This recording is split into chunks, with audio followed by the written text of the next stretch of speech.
You're not going to believe what I found. It's an official UN document that the global elites don't want you to talk about. The United Nations published this replacement migration report back in 2000, and guess what?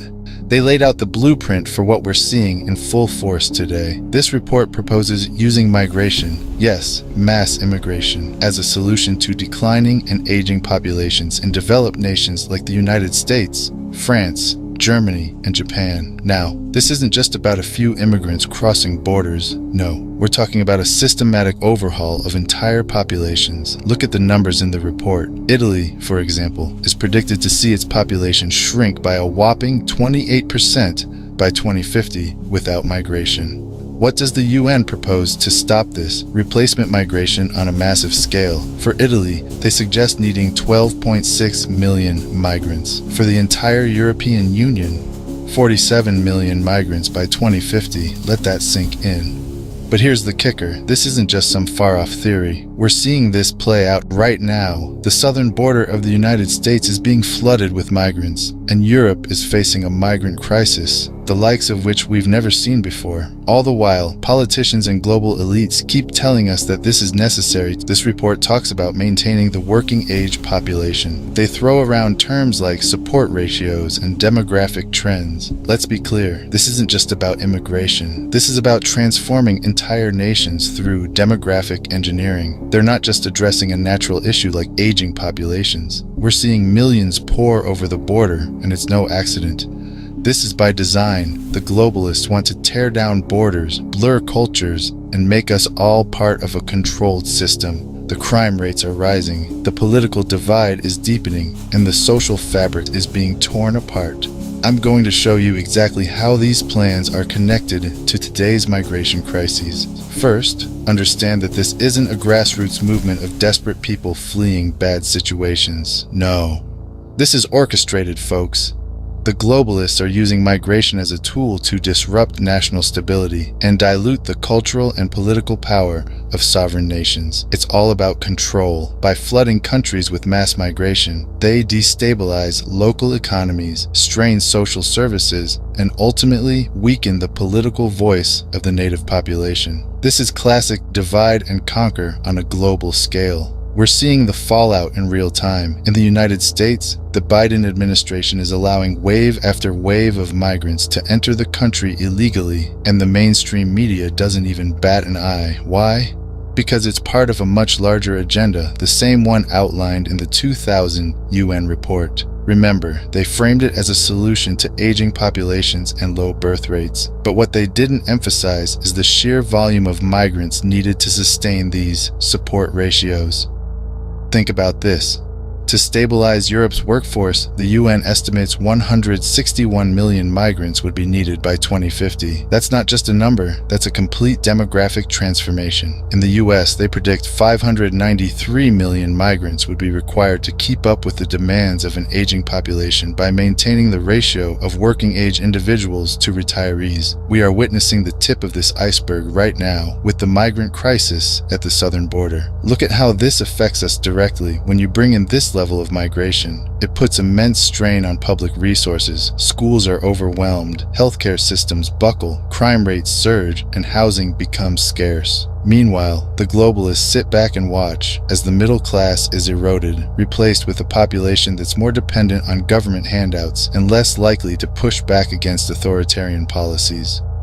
But it's not just about economics or social strain. There's a deeper, more sinister agenda here. By displacing native populations, the globalists aim to erase national identities. They want a borderless world where people are easier to control, where cultural differences are flattened, and where we all fit into their technocratic vision.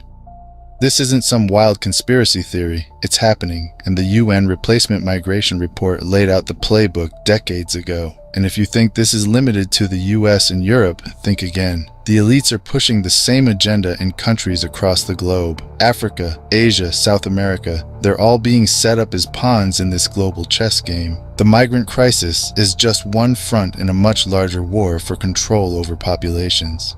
This isn't some hidden document. It's been out in the open for years, and it lays out the playbook for what we're seeing unfold in real time. The text from this report outlines how countries like Japan, Italy, and Germany are facing declining populations due to below replacement fertility rates. And what's their solution? Mass immigration. In scenario 4 of the report, the UN calculates how many migrants are needed to maintain the size of the working age population in these nations. The numbers are staggering. In Germany, for instance, the report suggests that over 24 million migrants would be needed to maintain its working age population between 2000 and 2050. Italy would need 19.6 million immigrants over the same period. Folks, these are not small numbers. They're talking about replacing significant portions of national populations with foreign migrants. Now, if we connect this to the current migrant crisis, the parallels are crystal clear. Right now, Western nations, especially those in Europe and North America, are witnessing massive influxes of migrants. We're seeing these migration flows overwhelm social services, reshape communities, and cause social unrest. But, as outlined in the Replacement Migration Report, this is exactly the kind of scenario the global elites are banking on. The UN's replacement migration agenda is essentially a demographic weapon. They're pushing for these migrant waves not just to shore up population numbers, but to dilute national identities and shift political power. In countries like the US and the UK, they're not just trying to solve aging population issues, they're reshaping the entire social and political landscape. This is part of the broader strategy to centralize control and subjugate sovereign nations under a globalist agenda. This scenario assumes that in order to keep the potential support ratio, the ratio of working age individuals to retirees, the numbers of migrants required would be astronomically high. For example, Japan would need over 500 million immigrants by 2050 to maintain its PSR. That's right, 500 million. The European Union would require nearly 700 million immigrants. These numbers are mind-blowing and would utterly transform the cultural, social, and political structures of these nations. So what's the end game here? Look around you. This mass immigration is about engineering chaos. Governments and elites know that such drastic demographic shifts lead to tension, social fragmentation, and a loss of national cohesion. And in the chaos, they expand their power. This is when they implement surveillance systems, digital IDs, and global governance structures. It's all connected, folks. The crisis creates the need for solutions, and those solutions are always about controlling us more. The current migrant crisis isn't a humanitarian emergency. It's a calculated move. Governments like the US and nations across Europe are being flooded with migrants in a move that's been telegraphed by the UN for years. The Replacement Migration Report is the roadmap, and what we're witnessing now is the execution of that plan. This is why we see globalist organizations like the World Economic Forum pushing for open borders, digital tracking, and increased surveillance. They're paving the way for global control, where national sovereignty is eroded, and we are all just data points in a technocratic system. And this crisis isn't just a byproduct of economic or social policies. It's by design. The UN's Replacement Migration Report laid out the blueprint for how mass migration could be used to reshape populations and cement global control. Today, as borders crumble and migrants flood into nations by the millions, the true nature of this plan is becoming more obvious. The elites are creating the problem, and their solution is more control over every aspect of our lives.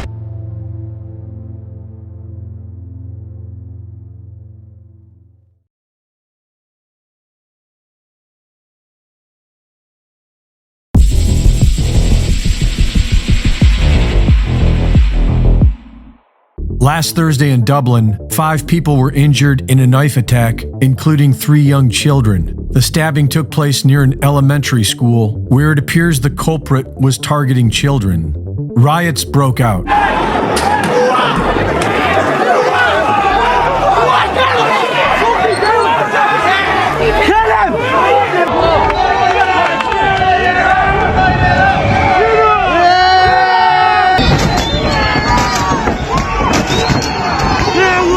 This event is just the latest in a long string of violence resulting from the radical globalist immigration scheme. The attacker was ordered to be deported back in 2003, but was given the political support to stay and appeal it, and was arrested earlier this year for possession of a knife and criminal damage, but did not receive a conviction due to a mental health report given to the court.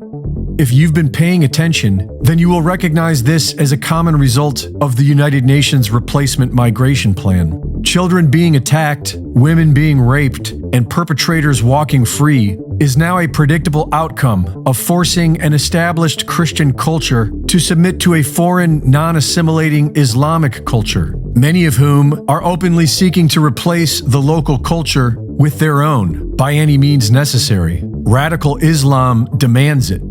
If this were a humanitarian effort, then refugees would be expected to assimilate as they have for millennia. The rule of law depends on it, but this is a globalist invasion, and whether they know it or not, the so-called migrants are being used as an invading force. And instead of being conquered with violence, the native people are being attacked with name-calling, stunned into silence with guilt by being called a racist.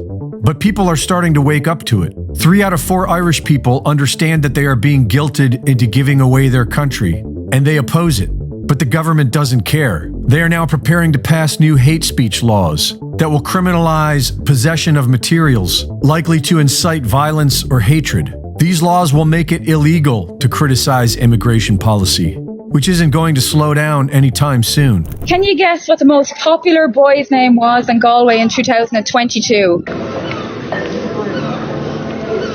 No idea. Was it Jack? Tommy? I'd say it was probably Connor. Let's say David. I think it was Sean, was it? Jack. Cian? Cian? Yeah. Peter? No. Patrick. Richard. It was not Richard. Was it? Oh, fuck. Didn't see that coming. It wasn't Richard. No, would you like to know what it was?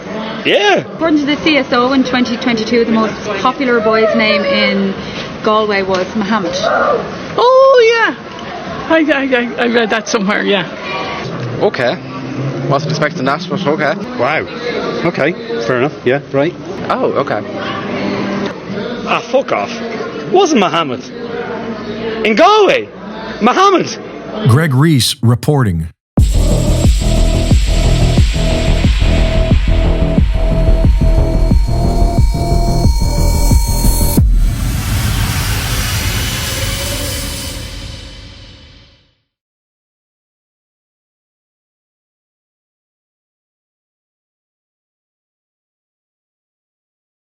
Do me a favor, everyone. If you are watching this right now or tuning in, just type into Google UN replacement migration, United Nations replacement migration. They don't even hide that this is their agenda. You literally, it's the first link that comes up. They call it replacement migration. Now it's under the guise of, an aging and declining population because they've killed so many off with the poison shots. But they literally are proud of their agenda to replace you with migrants. Now, this is happening in lockstep, just like they did with COVID. Every single country is weaponizing these migrants against their own people, referring to them as white supremacists and Nazis and things of this nature, and we will go into that today. But I just wanted to share some figures with you.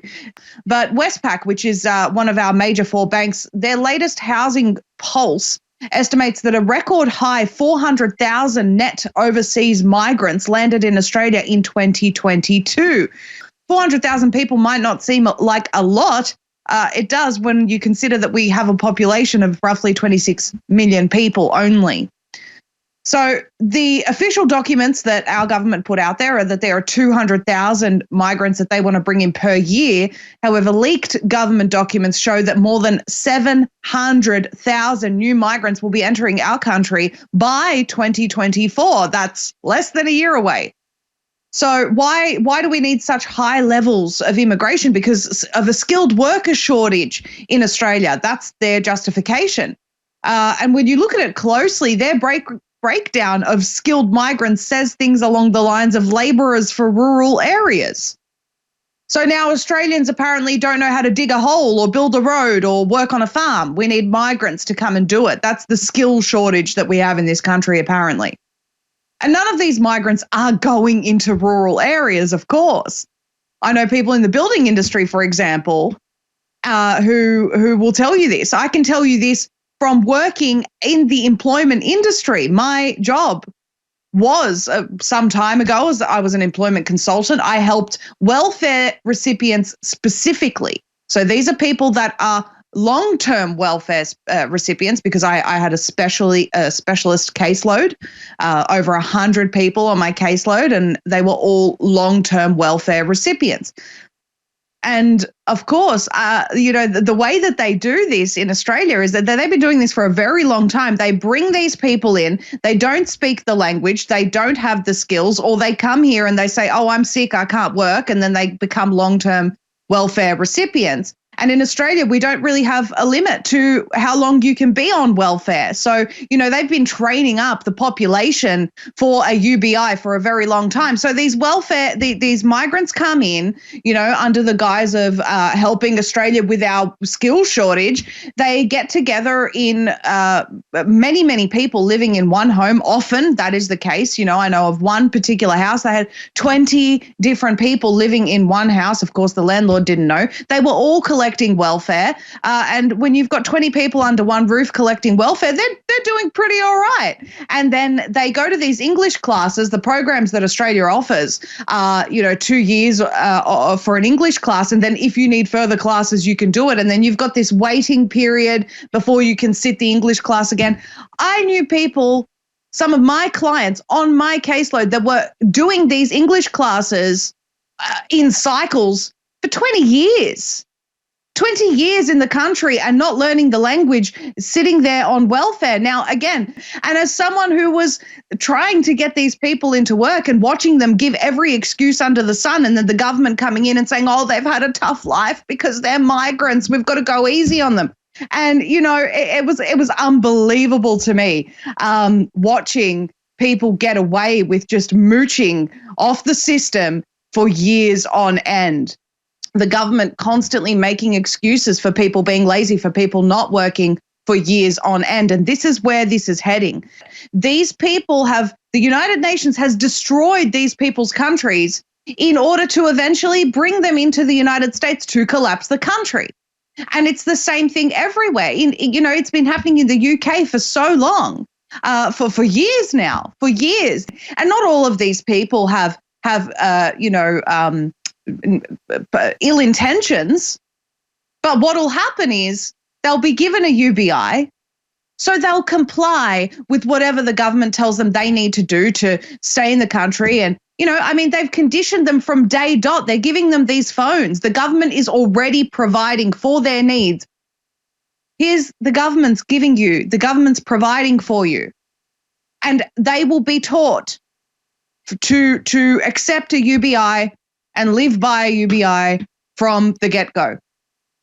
But the government wants these people to be useless. And I gave the example before through our welfare system that has been weaponized to keep people in a welfare state, a welfare society.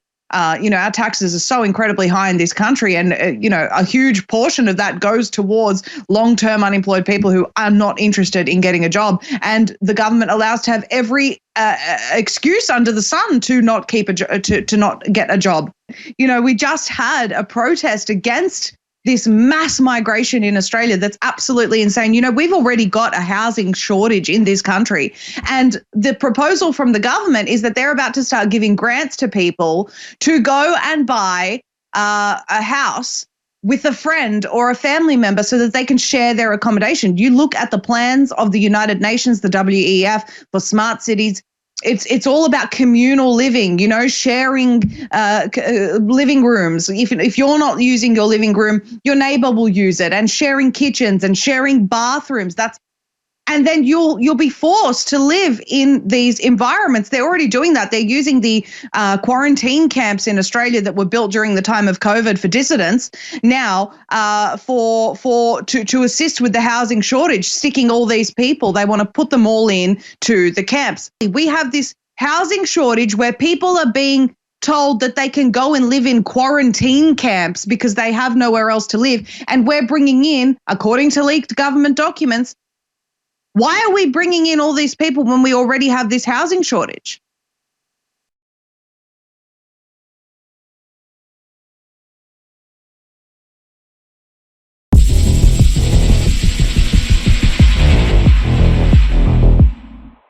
it is being reported that the Venezuelan gang Tren de Aragua began taking control of apartment buildings in Aurora, Colorado last November. While mainstream media and government ignore it, local news is covering it. So now your investigator, Brian Moss, has obtained a confidential report into one of those apartment complexes, and that report says a Venezuelan gang began taking it over in 2023. This is the 9-page report. It was put together by a Denver law firm. They say they were hired to look into the Whispering Pines apartments by the building's lenders. Last month, they sent this report to Aurora's mayor, city manager, and police chief. It was sent to Aurora officials on August 9th. With the investigators saying, the evidence we have reviewed indicates that gang members are engaging in flagrant trespass violations, assaults and battery, human trafficking, sexual abuse of minors, unlawful firearms possession, extortion, and other criminal activities. According to the law firm's report, the Venezuelan gang Tren de Aragua has threatened to kill, and in certain instances has apparently actively attempted to kill, members of Whispering Pines management. The report says a consultant for the property management company was severely beaten and stomped by gang members and was hospitalized.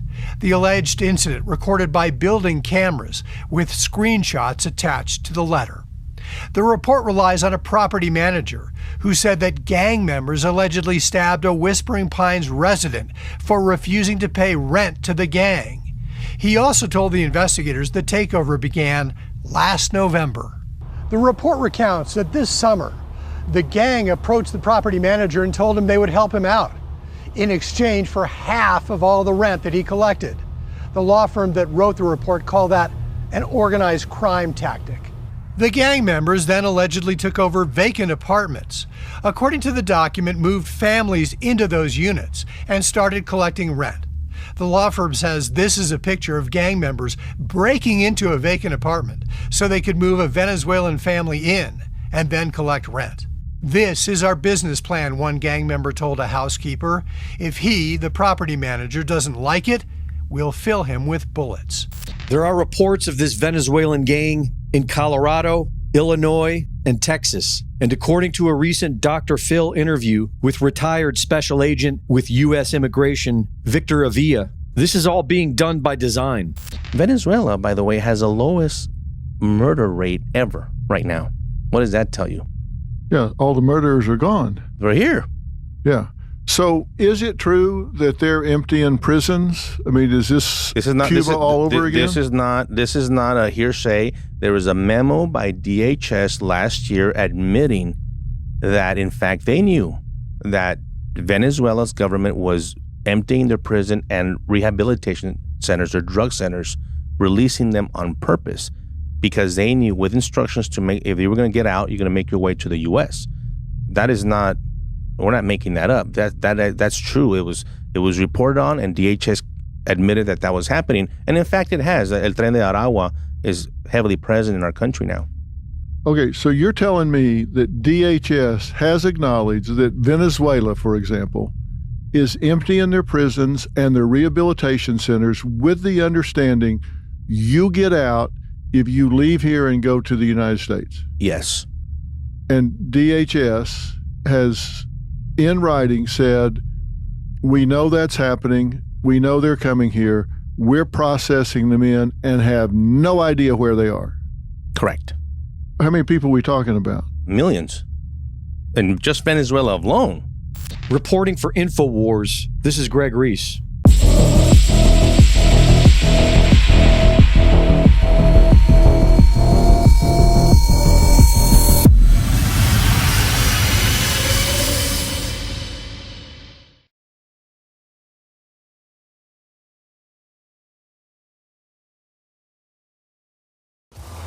Hello Hungary, hello Budapest, hello fellow Europeans and American friends. Thank you so much for having me. Allow me to skip formalities for a moment and dive right into a subject that is not so cheerful, but very, very necessary to discuss. Let me walk you through the past 7 days in Europe. This week in Stockholm, 3 elderly women in their 70s were stabbed in broad daylight on the streets. In London, 4 people were stabbed in a time span of just 42 hours. In Paris, hundreds of African migrants took to the street to riot. And in Brigalow, also in France, yet another church was burned down to the ground. And that, ladies and gentlemen, is just a few incidents in just a couple of days on our beautiful continent. But we all know that these incidents aren't incidents anymore. If there's one thing that's for sure, is that we know, and our governments also know, that there is a link between mass migration and crime. In the Dutch city of Dordrecht, something interesting happened the other day. They announced, and this is a small city in the Netherlands, in my home country, that a new asylum center will be put in that little town. And what did the municipality do?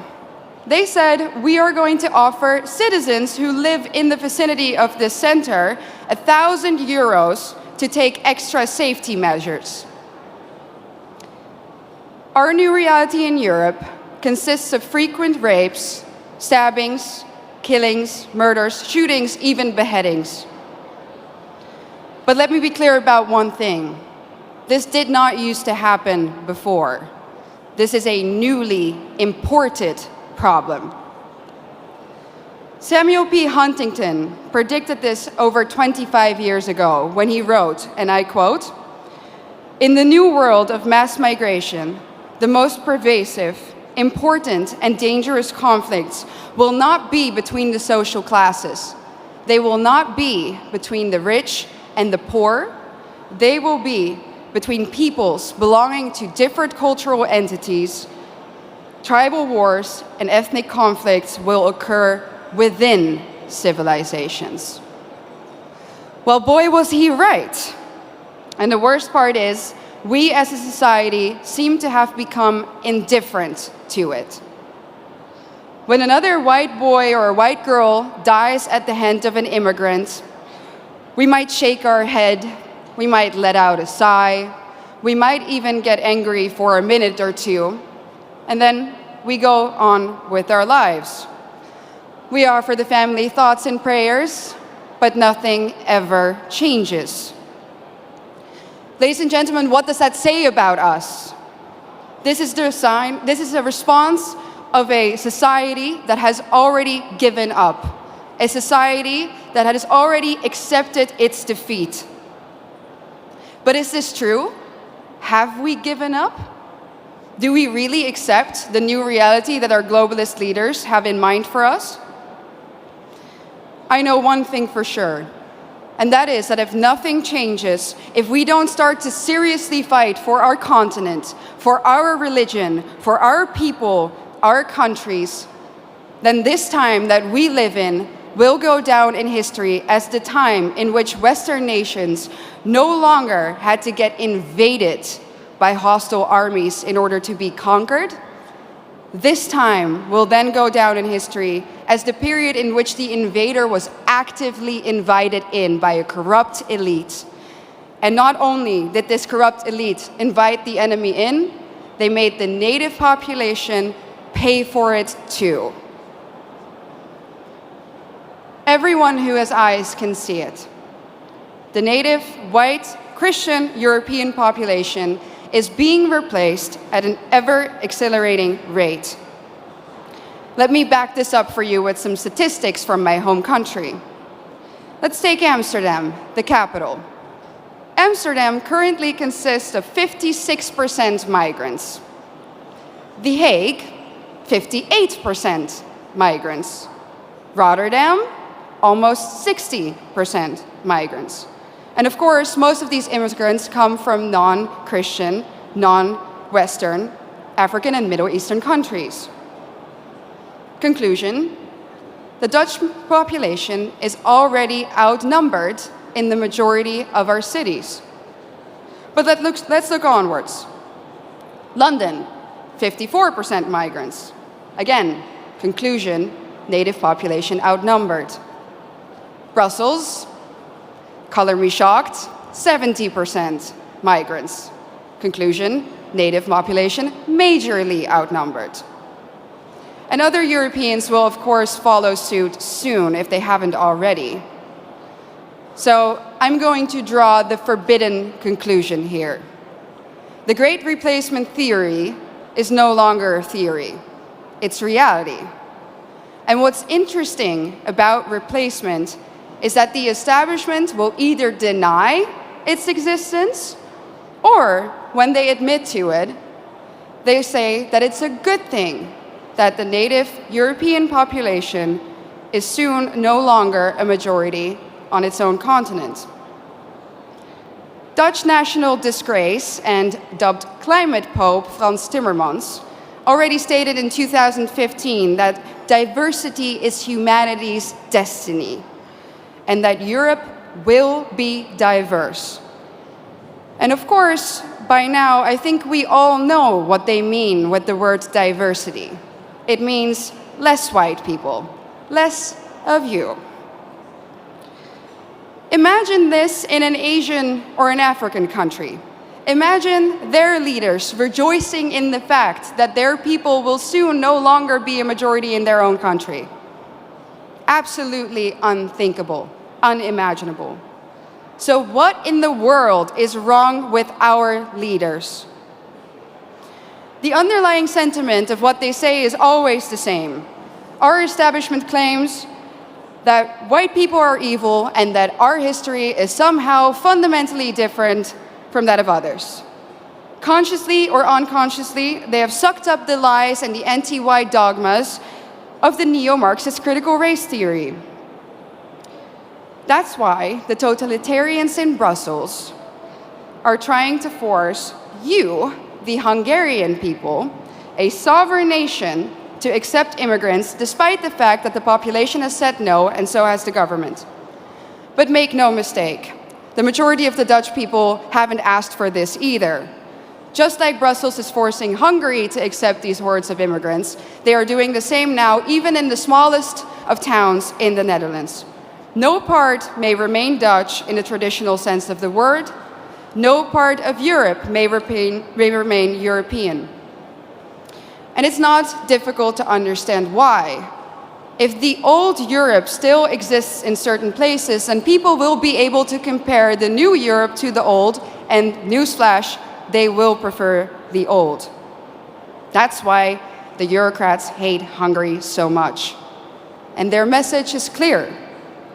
Our way of life, our Christian religion, our nations, they have to go, without exception. Their vision of the future is the neoliberal, unrecognizable Europe, where every city becomes kind of like Brussels.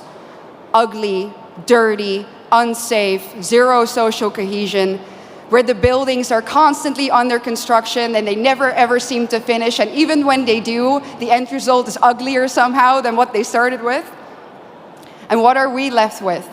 A permanent state of isolation, confusion, and disorientation. Ladies and gentlemen, welcome to the New World Order.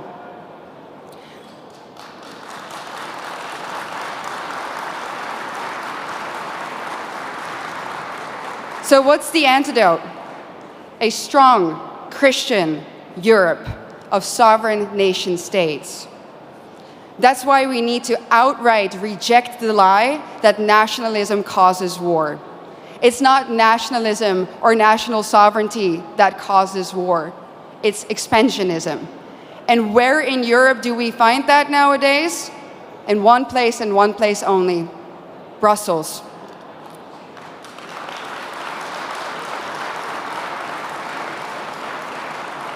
Isn't it funny how the same people who erode our national sovereignty and love to do it, give it all up to the Eurocrats there, that those people are now telling us that we need to spend billions and billions of euros on the national sovereignty of Ukraine?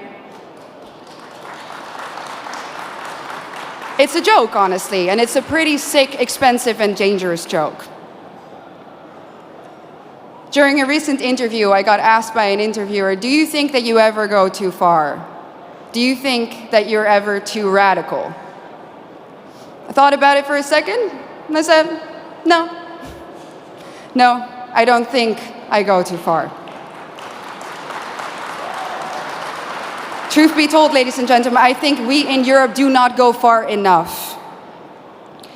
I think that if we really think about the organized, structural attack on our civilization, that we don't do enough. Do we do enough to stop the attack on our families, on our continent, on our countries, on our religion? When we hear about another murder, another stabbing of a young innocent child, do we do enough? When we know that our national sovereignty has been given up in less than a century to Brussels, do we do enough? When we hear that Christian kids in Germany are now converting to Islam to fit in, do we do enough? I don't think so. The totalitarian institute of the European Union needs to come down. Let me be clear, I don't believe in reforms.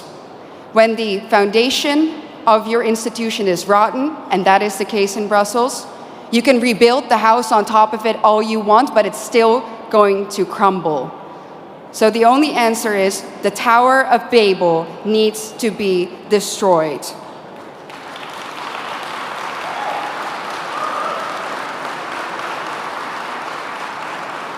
Ladies and gentlemen, we are the daughters and sons of the greatest nations on earth.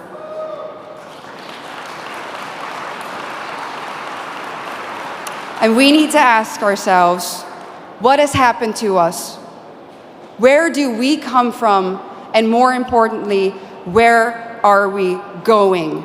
Our elites have declared a war on us, and now it is time for us to put on the full armor of God, fight back, and win. Thank you so much.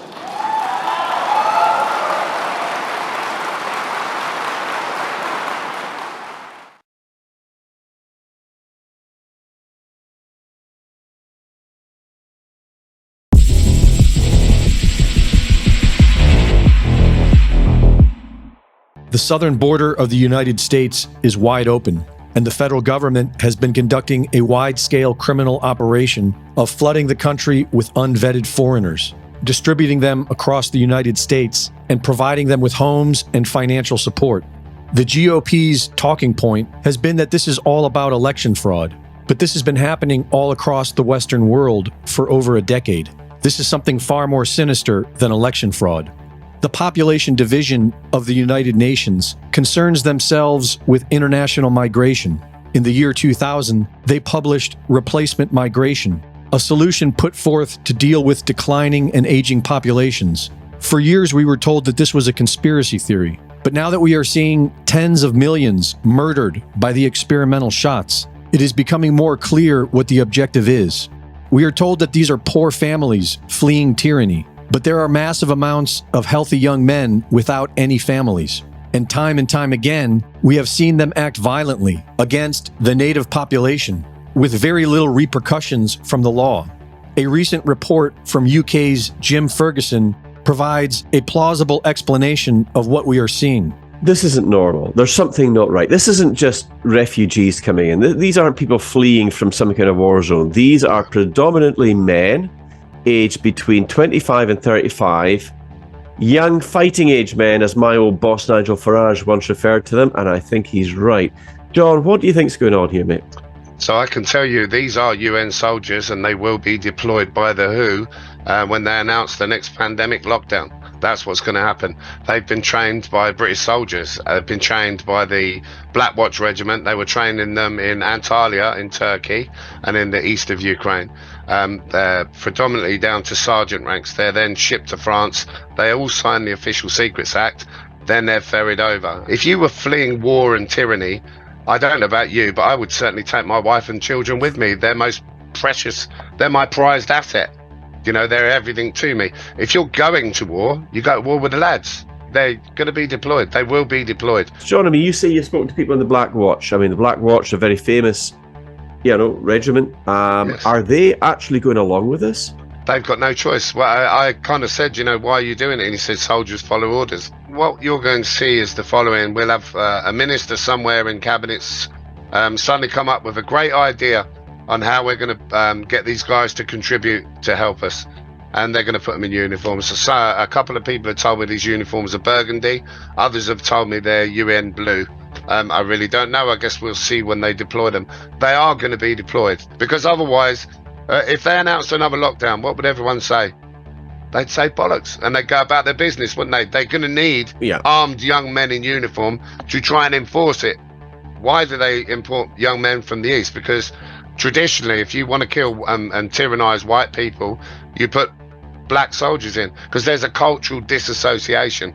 And that's their method. That's the way these globalists are going to do it. You know, in America, when it was a colony of the United Kingdom, of Britain, there was a revolution against British colonial rule.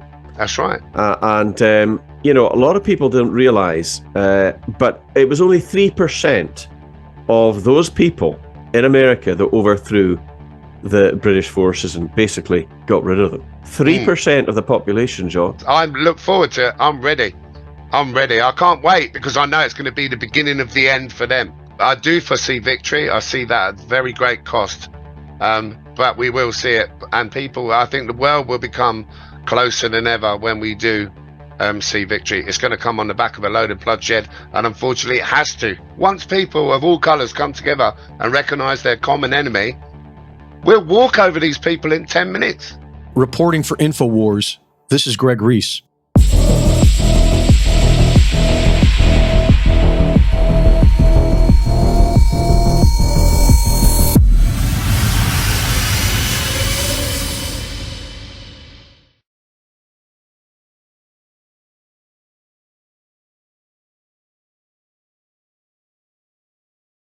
I don't know if you've noticed, but border crises of various kinds have been making the news lately.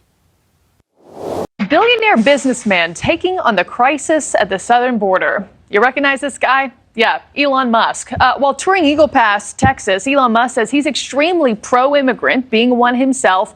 Yet he also sees that migrants are collapsing social services, the streets. Something has got to change. Meanwhile, Border Patrol agents telling News Nation morale is crashing. It's at an all-time low, and they are facing a moral dilemma. Texas Attorney General Ken Paxton now suing the Biden administration, accusing the feds of, quote, destroying barbed wire at the border.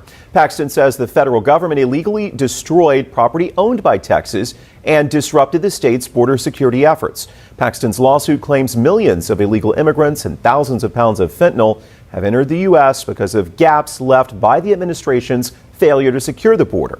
Homeland Security and Border Patrol are both named in the suit. You're not welcome! As buses arrived in this conservative residential neighborhood on Staten Island to unload migrants, protesters unloaded their fury. Go home! Their simmering anger even aimed at the NYPD.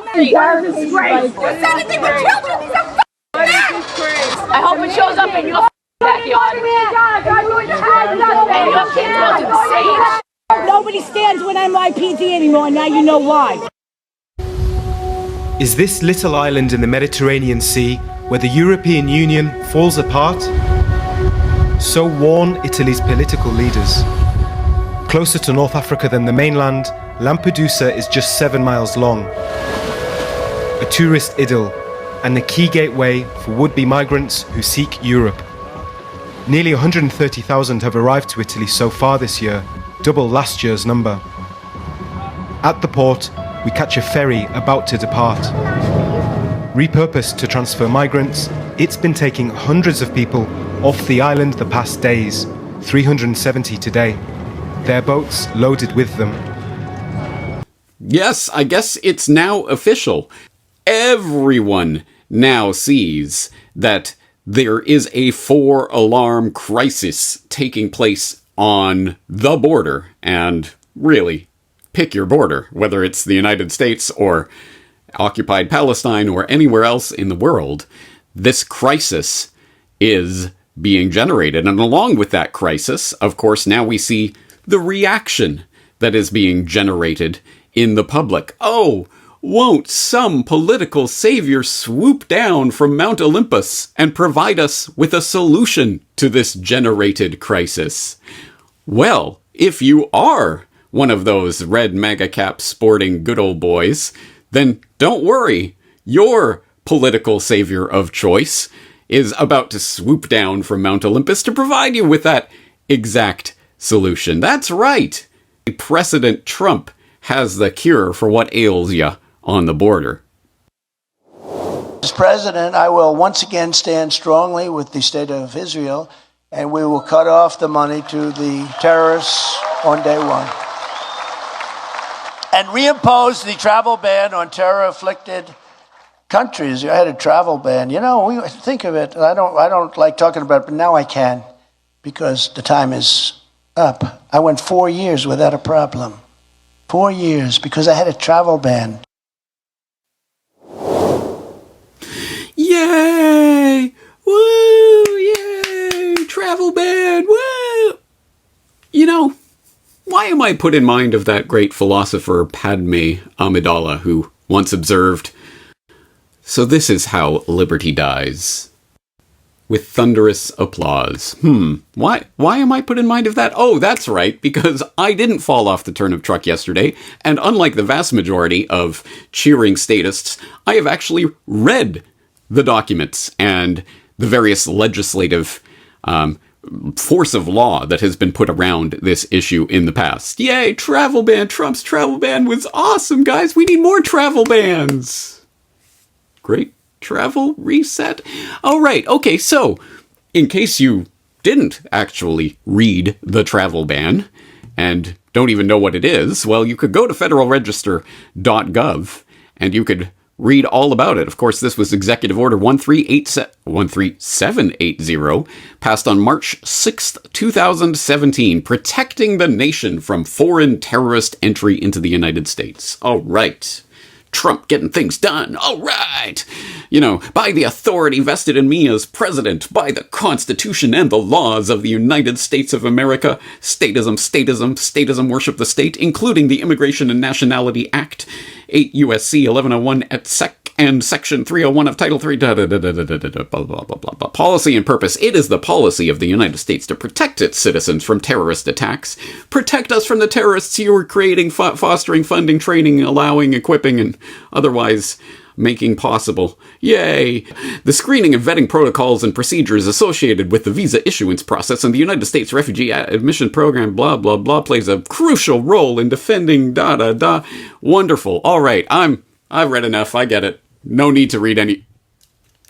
But you know, I know that sometimes they may embed some devils in these details. I wonder. I mean, let's just search this document for the word, biometric. Oh, right. Oh, of course. Section 8, expedited completion of the biometric entry-exit tracking system. A, the Secretary of Homeland Security shall expedite the completion and implementation of a biometric entry-exit tracking system for in-scope travelers to the United States, as recommended by the National Commission on Terrorist Attacks upon the United States. Oh, the 9/11 Commission. Yay! Go Trump! Wow, he's so awesome. And I can't wait for this type of order to be reimposed once again. Travel ban. Travel ban. Now look, I understand it is difficult for people to wrap their minds around this process. This is why problem, reaction, solution. Even after it has been identified, named, understood, examined, detailed in documented history. This is how they fooled you this time. This is how they fooled you that time. This is how they fooled you the other time. You can go through a million examples of that, and people will get fooled again. But it's a problem. You see, there's a problem. And look, I'm reacting, and here's a solution. Yay! It's very disheartening, shall we say, to see people continue to get caught in the entirely wrong framework, because there is a way to conceptualize and contextualize a problem so that it does not matter what solution is presented from within the framework of the establishment that has created that problem. It will redound to the benefit of that establishment. Once again, that was from episode 375 of the Corbett Report podcast on Corona World Order. And if you do watch that full episode and see the full context of that, you will see, of course, I'm talking in the context of the very beginning, the very early stages of the scamdemic, that even by that point, it was readily apparent that what was happening was the consolidation of a biosecurity state that would erect the digital gulag around us all and control our movements as a key and essential part of globalism. This is not opposed to globalism, as some people were arguing at the time. This is the apotheosis of globalism, i.e. the authoritarian mindset and ideology that says the state gets to determine who moves where, when, under what conditions. And now they're just implementing the fancy schmancy technology of the 21st century to allow them to administrate that state more efficiently and effectively. I mean, of course, average Joe Blow on the street is not going to understand these points in its deeper context, but the people who at least mouth the idea of liberty and individual freedom seem to not quite understand how it pertains in this matter. The people who at least mouth the rhetoric of, well, that's a false flag, and they're generating a crisis in order to offer a phony solution, don't seem to see how it applies to the generated border problem that is being generated and ginned up into the crisis to get people to demand their own enslavement. I think it is very apparent at this point, but unfortunately it plays into a number of deeply seated psychological conditioning issues that the public has, including, of course, the statist desire for us all to be regulated and categorized and labeled and contained and otherwise administered by the state itself. Of course, we need permission from the Queen to move from point A to point B. How else could we possibly exist on this planet? And you think I'm joking about that? I am not. Of course, this is the 21st century, so you'll notice, of course, the little camera symbol there, representing, of course, the digital photograph, part of the biometric facial recognition scanning systems that are becoming the norm, and the embedded IC chip that this contains. Of course, that's what this indicates. And all part of the digital gulag that's going up around us. This passport contains a contactless integrated circuit, which is an electronic device. In addition to the care and respect afforded a passport, respect, guys, please treat this document as you would any other portable electronic device and take precautions to ensure that it does not become wet, folded, or damaged. Yes, of course. So the very same logic that makes us believe that we need this permission from Her Majesty the Queen to travel from point A to point B is the exact same logic that is now just being updated for the 21st century with the 21st century IC chips and biometric facial scans and whatever else they put in here in the future, including, of course, as it will eventually be tied into, your WHO-approved digital health certificates. Right? Are you starting to see how it all comes together and around this particular point? Oh wait, you thought the wall was going to be an actual physical wall? Come on, man, this is the 21st century. No. It's going to be digital bars on a digital prison that will track everywhere you go. And we need that. I mean, can't you see? There's people moving all around and it's a crisis. We need to be controlled down to the individual level with our digital slave devices. We need to be tracked and tagged like cattle so that we can be controlled and our movements can be controlled at all time. Yay! Travel ban! Travel ban! Yay! And as I say, it's unsurprising to find it in places like Truthstream Media, where Aaron and Melissa Dykes have been doing excellent work for many years. Some of the OGs in the online alt media space, who recently had a video up about this is not just about the border. Hey guys, so this is another one of those videos that I didn't actually want to make, but I just feel like no one's talking about it, at least not with the level of context that I think it is due. And I think things would just be a lot easier for people to understand if they realize that everything we're seeing right now isn't just about right now. It's about a future that is being built around us right now. So I'm sure you've all seen what's been going on, not just at our borders lately, but it borders around the world, but but especially the nonsensical, almost cartoonish situation that's down there at our southern border.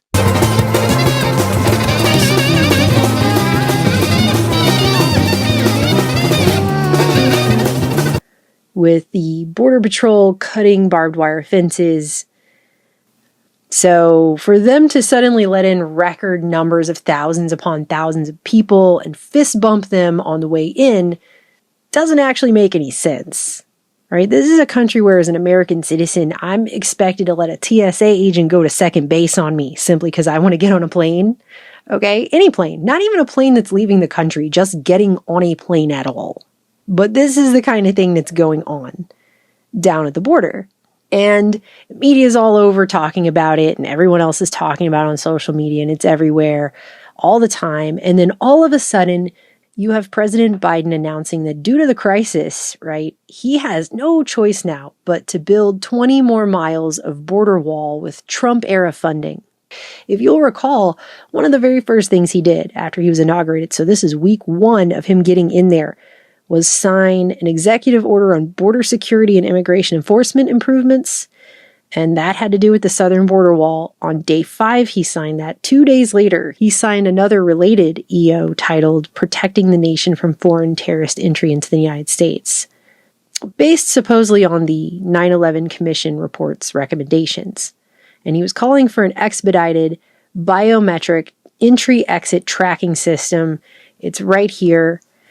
And by the end of 2017, you had Homeland Security quietly testing out facial recognition software in airports, which a report by the Center on Privacy and Technology, which comes out of Georgetown University's law school, said violated Americans' privacy. And they referred to the program as, quote, an invasive surveillance tool that the department has installed at nearly a dozen airports without going through a required federal rulemaking process.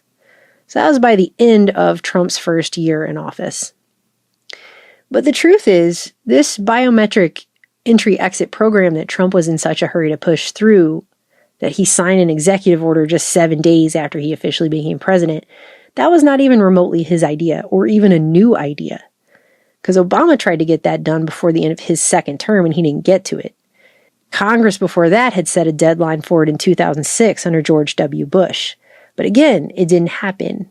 But this even goes further back than Bush Jr. and 9/11, because this goes all the way back to 1996, when President Clinton signed the Illegal Immigration Reform and Immigrant Responsibility Act into law, which required a biometric identifier be included at the country's borders.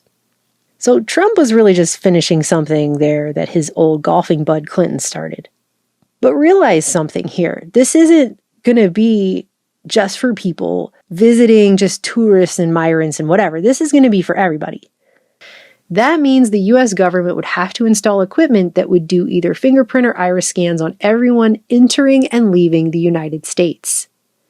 Everyone entering and leaving the United States. And so I've got to ask, is this wall for keeping people out or keeping people in? Once again, that was Aaron and Melissa Dykes. Well, Melissa Dykes narrating there from Truthstream Media and their video on This Is Not Just About the Border. And I sincerely hope that people in the audience will go to the documentation list for today's episode at corporatereport.com/borders to follow the link to watch that video if you have not yet seen it. In fact, even if you have seen it, it bears rewatching. There is a lot of information presented in that full 30-minute video, including getting into the nuts and bolts and the nitty-gritty details of the broader globalist agenda that is behind this push towards the global digital identification system. And they go into the specifics of how the UN, of course, the UNHCR is helping those migrants to reach the border of the United States. And of course, they do a little Faustian bargain with them. Of course, you're going to give us all of your juicy biometric details in return for your UNHCR issued ID card, which will be your golden ticket. And don't take my word for this. You can get it from the UN itself, which likes to brag about this. You can also get it from the Harvard Law Review, or the Harvard International Review, which had this very interesting article. Oh, I've lost this very interesting article. Here it is. It's called Tracing the Untraceable: New Technologies That Monitor Displaced Persons and the History of Population Control. It was from May of 2021, in which they were writing, for the 30 million refugees in the world today, a United Nations High Commissioner for Refugees UNHCR ID card is a golden ticket to food, shelter, education, and cash, all provided by the helping hand of the international community. In addition, these ID cards initiate the process of applying for asylum or resettlement. What does it cost to earn one of these extraordinary documents? Only the rights to your own photograph, iris scans, fingerprints, personal and family history, health data, and all available prior legal documentation. According to a 2020 UN report, over 37 million refugees had indeed given up this information and been registered with the UN's Biometric Identity Management System, BIMS.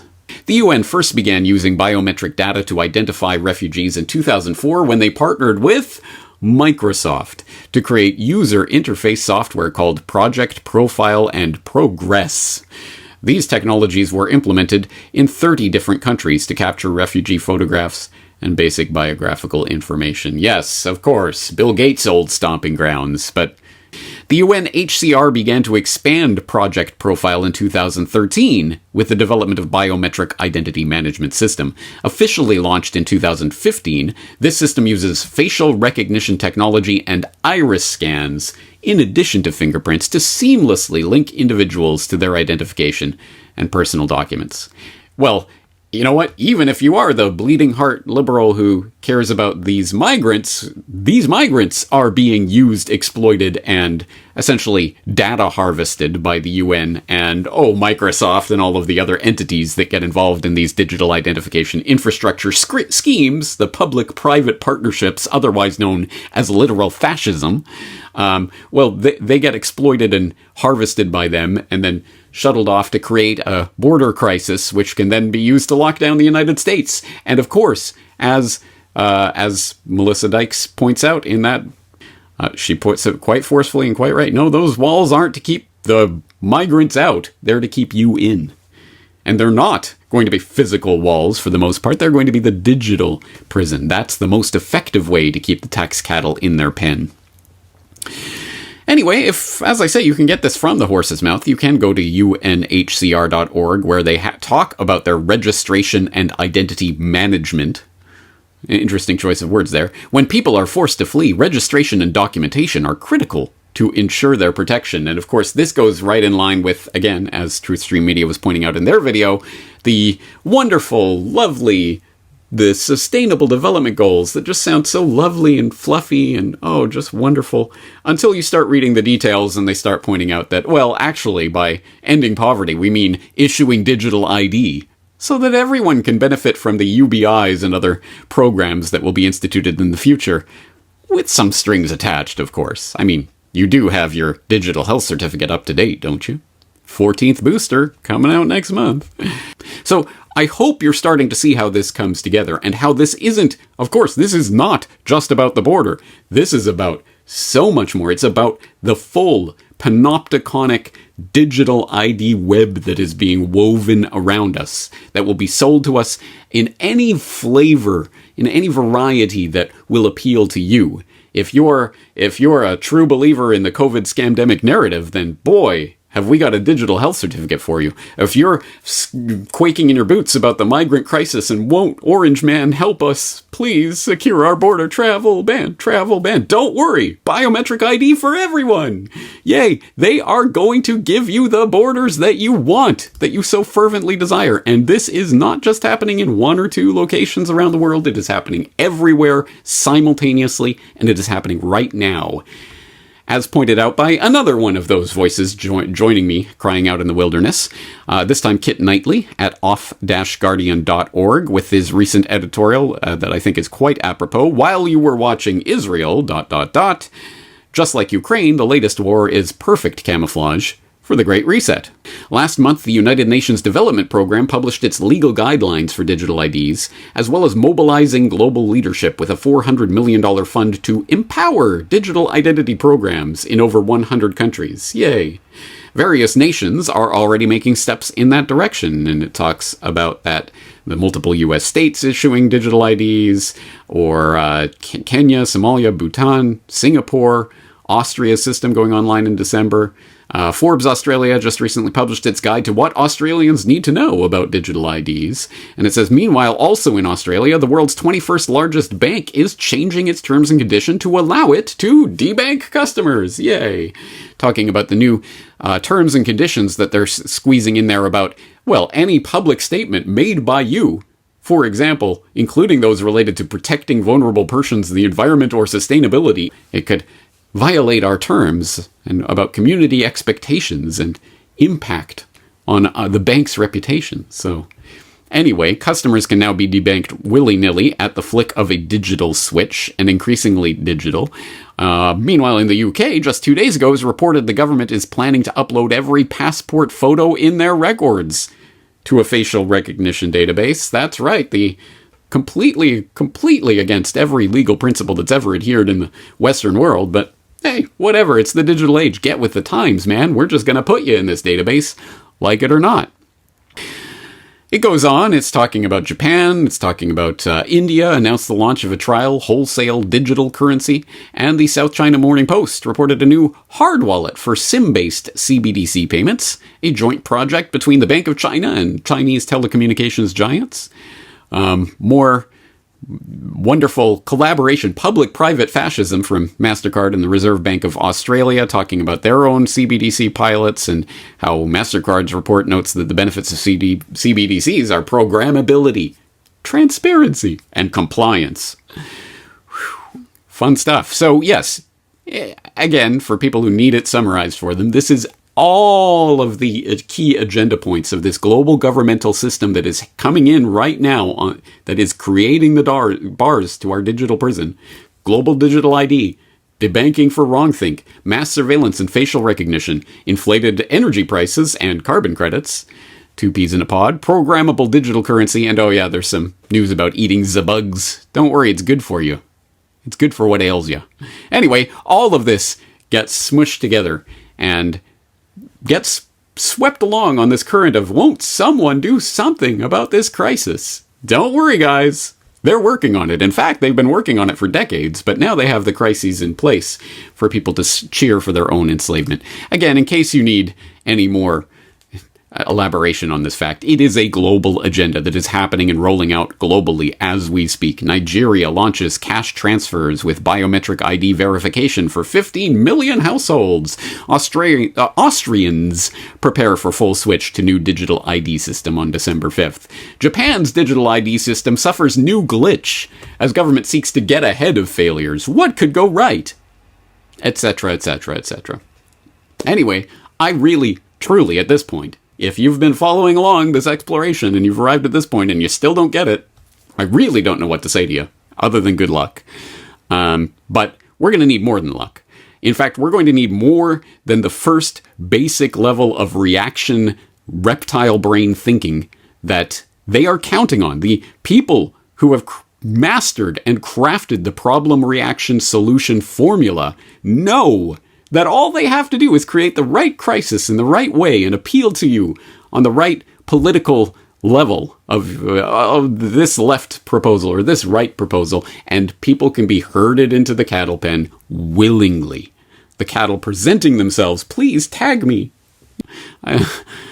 It's horrific. And as usual, again, the way that we contextualize, the way we understand the problem is the key to all of this. Because at one level, as long as they have you thinking that you need the permission of Her Majesty the Queen to travel from point A to point B, then all the rest of this digital ID and the digital gulag that's being formed on the back of this crisis, all of that is just the 21st century technological window dressing to this current iteration of the solution to population control and management. On that note, I think that's going to do it for today's exploration. I am James Corbett of CorbettReport.com. I'm looking forward to talking to you again in the near future.